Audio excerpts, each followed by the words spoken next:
दरम्यान तुम्ही काय ऐकलं, काय पाहिलं? नाही, मला खरं तर माझ्या भावना दाटून आल्या होत्या. मला ते सगळा घटनाक्रम थोडासा आठवत होता, की हे कशामुळं घडलं, का घडलं? यांनी करायला नव्हतं पाहिजे असं. हे चुकीचं कृत्य ह्यांनी टाळायला पाहिजे होतं.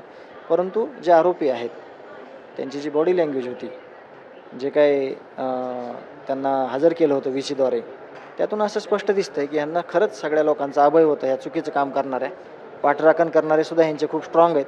म्हणून ह्या घटना याच्या अगोदर पण घडल्या, आत्ता पण घडली आणि ह्याच्यातून यांना फाशीची शिक्षा झाली पाहिजे अशी माझी तिथं भावना होती.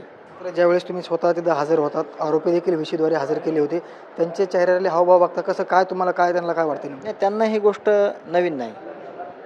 त्यांनी ह्या गोष्टी अगोदर पण आपण बघितलेलं त्यांचं स्टेटस, की भरपूर गंभीर प्रकारचे गुन्हे त्यांच्यावर आहेत. जसं की कृष्ण आंधळे आता फरार आहे. त्याच्यावर 307चा गुन्हा आहे. तो आधीच फरार आहे.